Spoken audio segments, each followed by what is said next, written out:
बरेली नगर निगम के ward number 29 Rahpura Chaudhary से Samajwadi party की संभावित प्रत्याशी शबाना खान के पति पूर्व पार्षद मुख्तार खान से आज हमारे संवाददाता ने उनके निवास स्थान पर मुलाकात कर खास बातचीत की। बातचीत के दौरान सपा की संभावित प्रत्याशी शबाना खान के पति पूर्व पार्षद मुख्तार खान ने बताया कि हमने अपने पार्षद काल में काफी कार्य कराए, जिसमें सड़कों का निर्माण, नालियों का निर्माण, स्ट्रीट लाइट व्यवस्था, पेयजल व्यवस्था, सफाई व्यवस्था और जल निकासी की समस्या के लिए अनेकों ऐसे कार्य कराए जो पिछले 15 सालों में पूर्व पार्षदों द्वारा नहीं कराए गए थे। अगली बार सीट आरक्षित होने पर हमने स्थानीय स्तर पर प्रयास करके पार्षद चुनकर जनता के बीच भेजना हमारा मकसद था कि हमने अपने वार्ड नंबर 29 रहपुरा चौधरी के लिए जो विकास का मॉडल तैयार किया था, उसमें जो कार्य बाकी रह गए थे उनको पूरा कराने के उद्देश्य आरक्षित सीट पर चुनाव जिताया, परंतु वह न तो जनता की उम्मीदों पर खरा उतर सका और न ही हमारे विकास के मॉडल पर कार्य कर सका। यही कारण रहा इस बार जनता ने हमें चुनाव में उतारकर हमारे वार्ड नंबर 29 रहपुरा चौधरी के विकास के मॉडल को पूरा करने के साथ ही हमारा ड्रीम प्रोजेक्ट अपने क्षेत्र में इंटर तक शिक्षा की व्यवस्था सुनिश्चित कराना था, जिसके लिए हमने पिछले कार्यकाल में ही अपने सपने को पूरा करने का प्रयास किया। कुछ हद तक सफलता भी मिली, परंतु कार्यकाल समाप्त होने की वजह से हमारा ड्रीम प्रोजेक्ट आज भी हमारी प्राथमिकता में शामिल है। वार्ड नंबर 29 रहपुरा चौधरी से पार्षद पद की सपा की संभावित प्रत्याशी शबाना खान के पति पूर्व पार्षद मुख्तार खान ने बताया कि इस बार कौन कौन से कार्य हमारी प्राथमिकता में शामिल है और किस तरह कराए जाएंगे और किस तरह अपने ड्रीम प्रोजेक्ट को हम पूरा करवाएंगे, उसकी जानकारी देते हुए सपा की संभावित प्रत्याशी शबाना खान के पति पूर्व पार्षद मुख्तार खान ने बताया। जी, मेरा नाम मुख्तार खान, मैं पूर्व पार्षद हूँ वार्ड नंबर 29 रहपुरा चौधरी से। अब मेरी पत्नी समाजवादी पार्टी की संभावित प्रत्याशी है शबाना खान। महिला सीट होने के नाते उनको मैं चुनाव में लेके आ रहे हैं। आप कौन से टर्म में पार्षद रहे हैं और अपने कार्यकाल में आपने कौन कौन से ऐसे कार्य हैं जो पूर्व पार्षदों ने नहीं कराए थे? देखिए, मैं 2012 से 2017 तक पार्षद रहा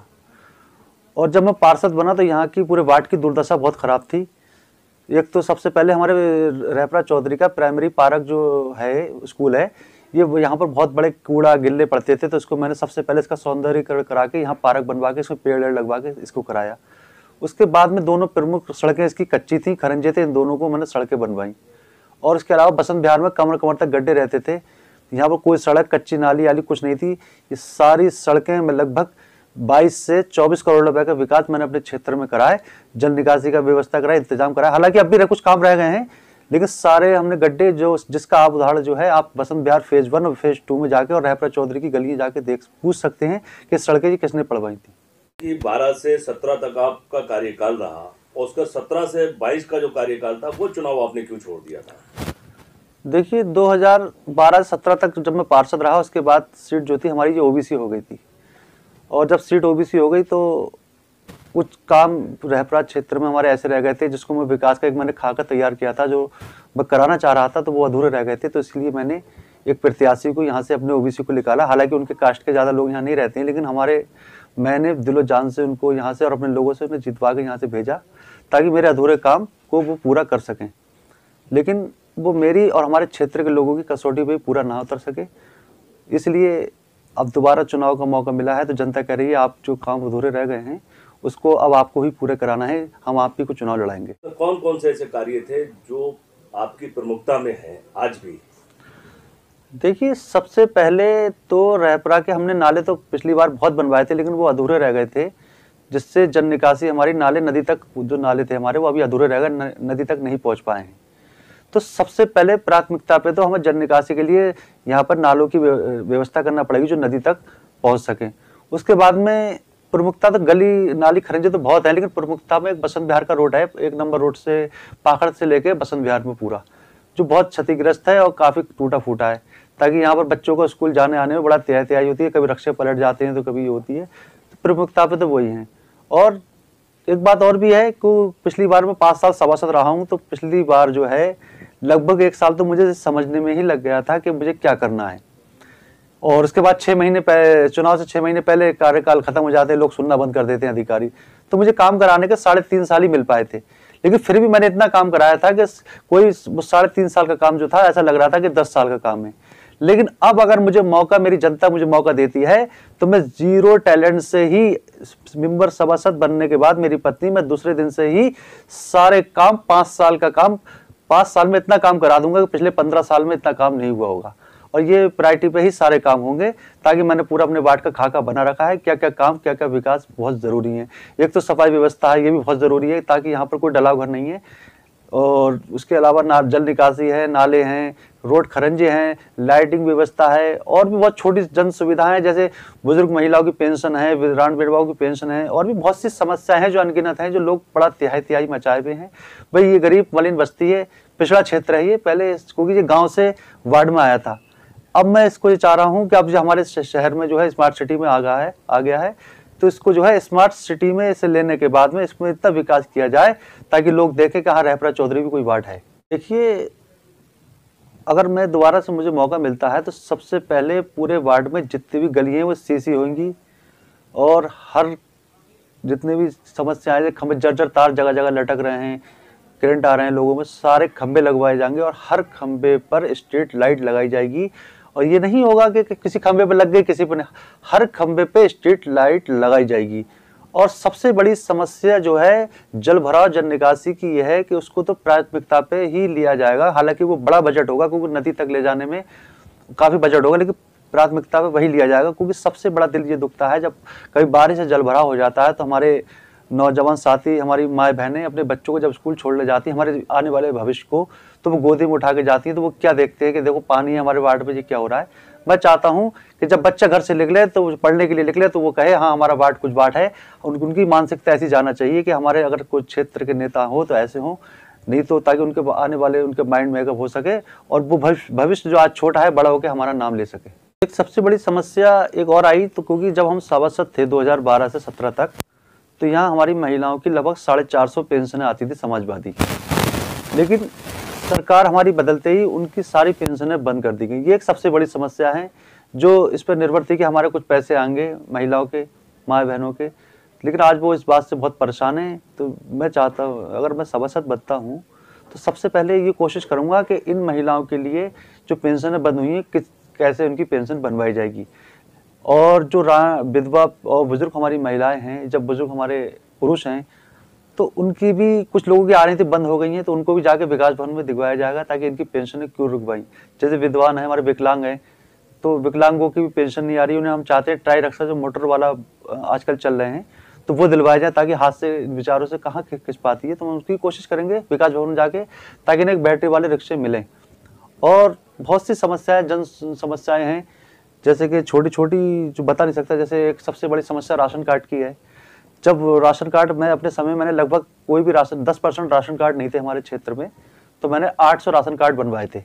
जिसका रिकॉर्ड भी है। उसके बाद में भी क्षेत्र काफ़ी बढ़ता गया, और जब लॉकडाउन लगा तो लॉकडाउन में जब पता चला कि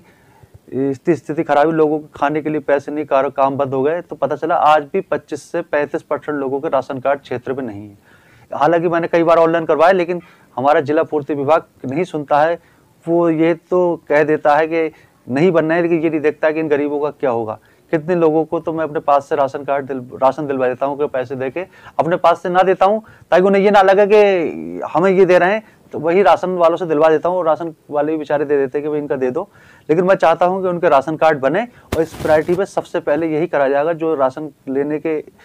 पात्र हैं उनको राशन कार्ड प्राथमिकता पे राशन कार्ड उनके बनवा के दिए जाए। और जिला पूर्ति अधिकारी से ही मैं कहना चाहता हूं कि जांच कराने के बाद जो राशन कार्ड हम ऑनलाइन वार्ड नंबर 29 से कराए, उन्हें प्रायोरिटी पे इनको बना दी जाए, क्योंकि ये गरीब आज भी यहाँ पर काफी परेशान है। आपने विकास की बड़ी अच्छी रणनीति बनाई है, सरकारी योजनाओं की तमाम आपकी एक अच्छी योजना है आपके पास। अब हम आपसे ये जानना चाहते हैं कि आपका कोई ड्रीम प्रोजेक्ट है वार्ड नंबर 29 के लिए? देखिए, ड्रीम प्रोजेक्ट तो मेरा बहुत बड़ा है, और बहुत मेरा सपना भी है, बहुत मेरे मन में भी है। और पिछली बार भी 2012-17 तक जब मैं उसमें लगा भी रहा, लेकिन थोड़ी मेरी कसक रह गई, कहीं मैं नाकाम हो गया। मेरा ड्रीम प्रोजेक्ट ये है कि शिक्षा का स्तर यहाँ पर बढ़ाया जाए, क्योंकि जो स्कूल हमारे प्राइमरी जो है वो 5वीं तक है, जूनियर 8वीं तक है।